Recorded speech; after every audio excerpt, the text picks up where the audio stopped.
Dear students, good evening. Today we are starting with the unit number 8, Views and Maintenance View. In this unit we are going to discuss about three lessons. The lesson number 1, defining view, second is defining maintenance view, and third one is defining view clusters. Starting with the lesson number 1, which is defining views. Now before starting with this lesson number 1, defining views, I want to hear discuss about what is view.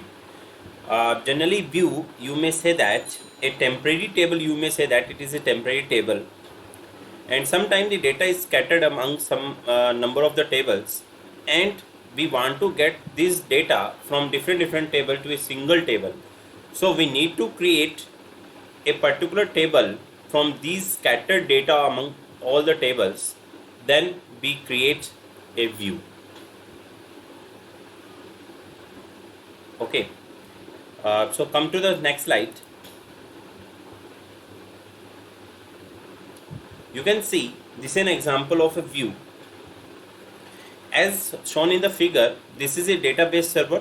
You make it as a database, permanent database, in which we have three tables, table 1, table 2 and table 3. And if the data is scattered among these tables, table 1, table 2 and table 3, and want to be get selective data from these tables, so we need to be create a view here, and view we can create with the help of again a web dictionary. And now you can see this is the view on these tables, and we have selected the particular fields from these tables. F1, F2 and F3 we have selected from table 1, and F5 we have selected from table 2, and F8 we have selected from table 3. So you may say that the view of a data that is distributed across the several tables. Now come to the next slide. You can see here the structure of a view. Now if you want to see here the practical situation, how we can create a view. Now you can see here we have two tables, scar table, table 1, and sflight table, table 2. And when you apply this cross product on of these tables, so in the resulting set we will get this table. Okay. Now the cross product, generally what we are doing here, we are cross producting of all of the fields of the table 1 with the table 2. How we can perform this cross product? You can see, suppose I am selecting the first field from the scar table, table T1, and multiplying with this all of the rows of the table 2.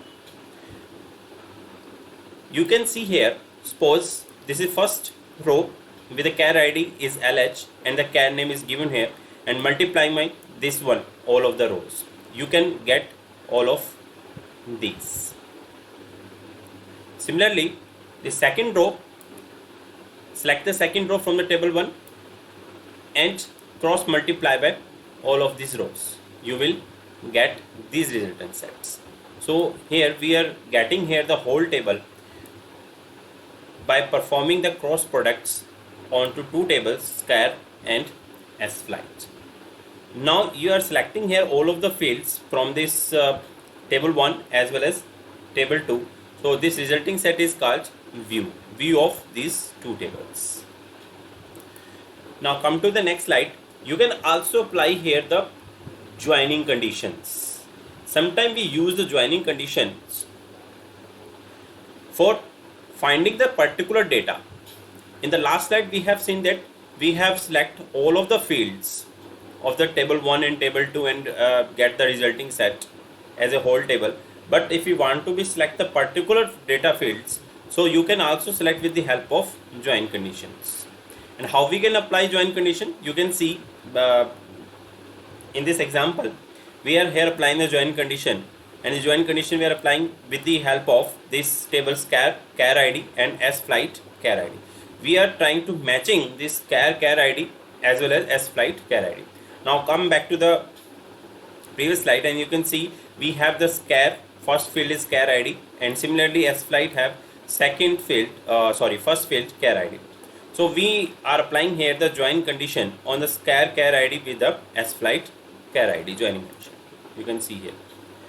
Once you apply this join condition, then you can see the resulting set will be like this one.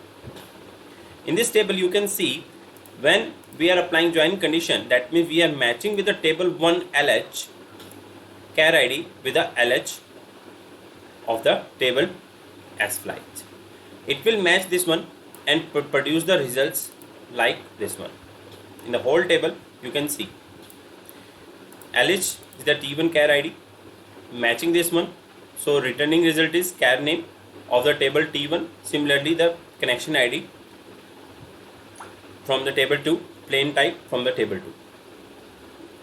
Here we are not considering this repetition data.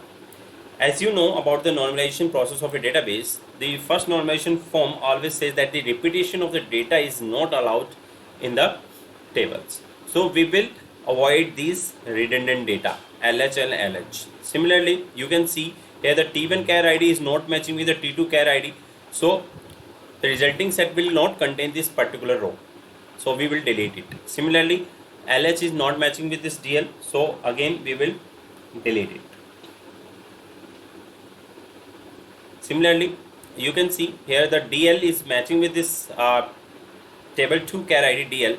So we will keep it, and the repetition of this data we will delete it from this one. So this was all about the joining condition. We can also obtain the view based on the joining condition.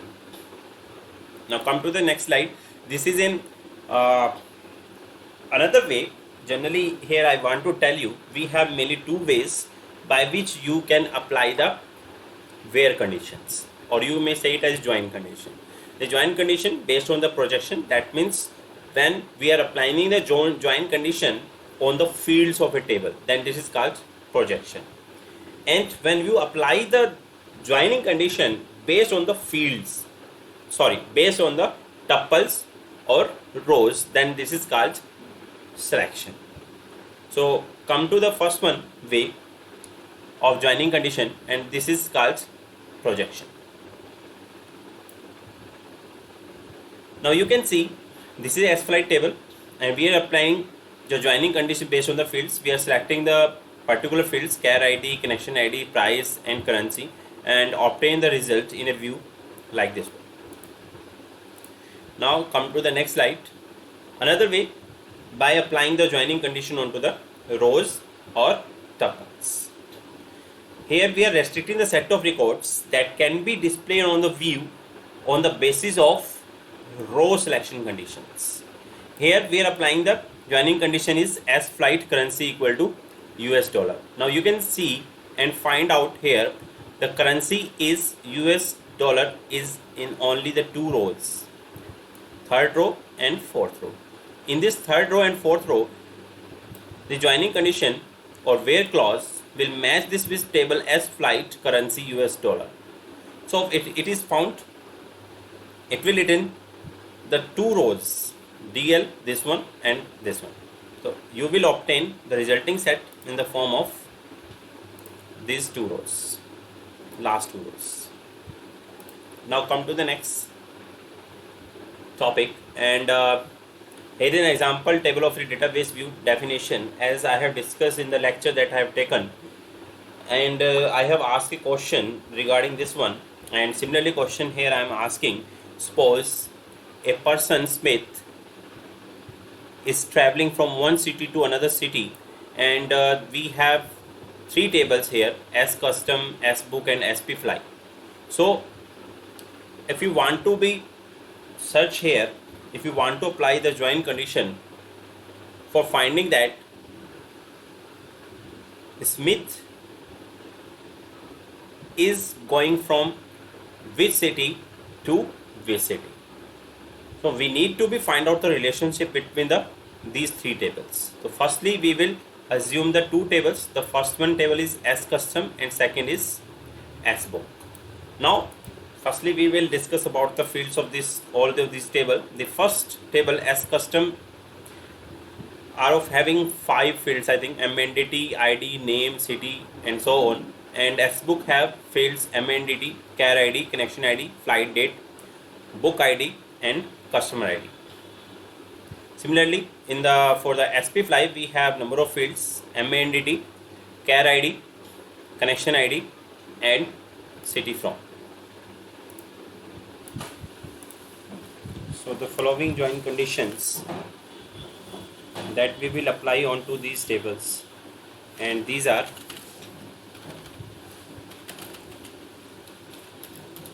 the first join condition that we will apply onto the SBook client field as well as SCustom client. So this would be your first join condition. Second join condition that we will apply onto again SBook customer ID as well as SCustom ID.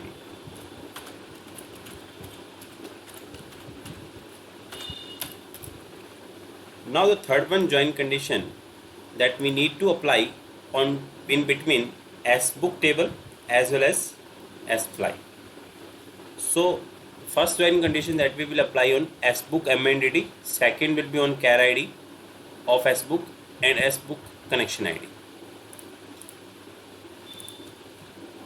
Third join condition will be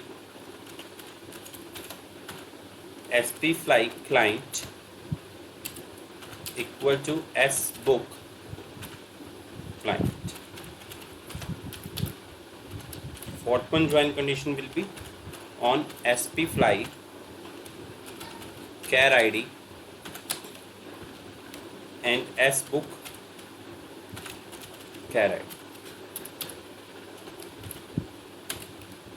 Similarly, another will be on SFly connection ID, SBook connection ID. So after applying of all these join conditions on these tables, we can find out the customer Smith has booked a flight having customer ID is 122356 and is traveling from these two city to this one cities. So by applying these join conditions on these tables, we can find out the resultant set, and the resultant set is shown on the next slide. You can see this is the view for the customer booking, and this customer booking is for Smith. You can see this is the MNDD, this is client number, and this is ID of the booking ID, name of the Smith and city, and so on. So this was all about the view.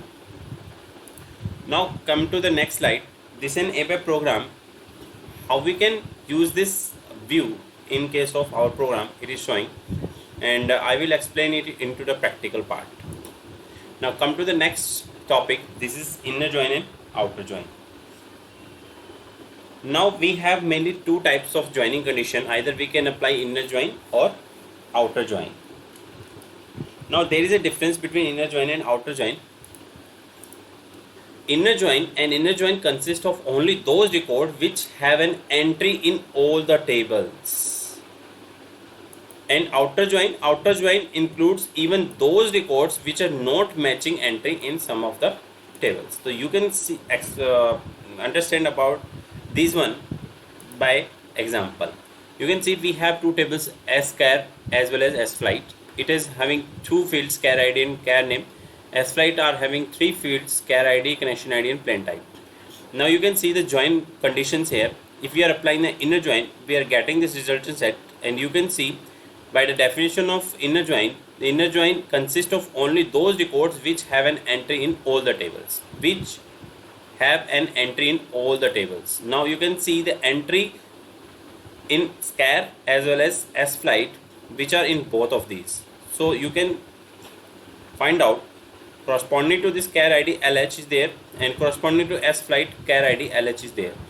So the record resultant set will consist of all of these fields: char ID LH, connection ID 401 from the second table, and plain type is A319 from the second table as flight, and carrier name from the first table. Similarly, the DL is also matching with this char ID, so it will return the result like this one. But in case of outer join includes even those records which are not matching entry in some of the tables.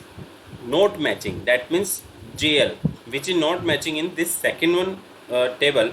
So it will include this row or tuple but not contain the entries, because no entries are maintained for JL in these fields.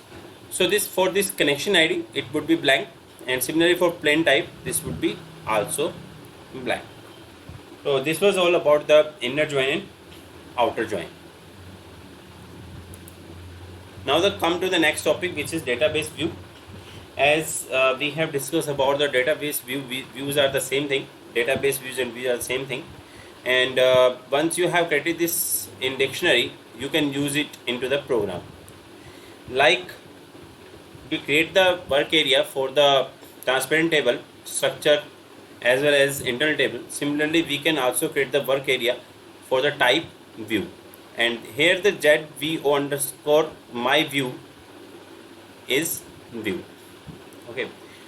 Now you can see this is the database. In this database, the data are scattered among again 3 tables: table 1, table 2, and table 3. And we are creating this view in ABAP dictionary by selecting the number of fields among these tables, and through the program, by using database interfacing, we can access these data of these fields.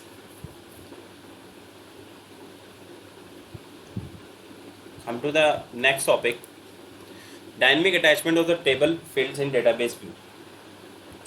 Suppose if you include an entire table in a database view, suppose you have a database in which a table is there, and you are creating a view with all of the fields of a table, then all the fields of the include table become the fields of the view. This allows you to explicit exclude certain fields. Once you have include all of the fields of the tables, after that in the view you can exclude certain fields. So any changes made in this table are automatically reflected in the view. Now you can see here in this figure, you can see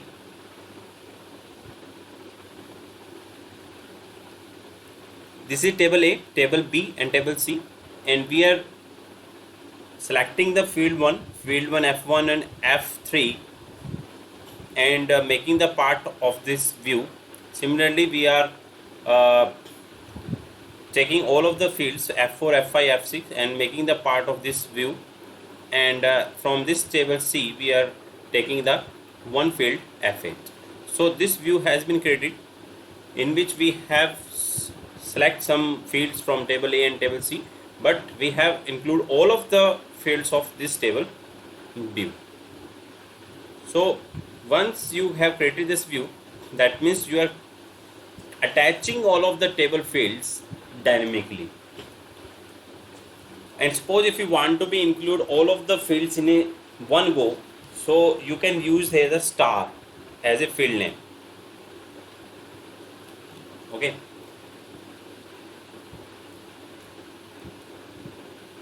Come to the next slide. This lesson number 1 of the unit number 8 has been completed. Thank you so much for watching my videos.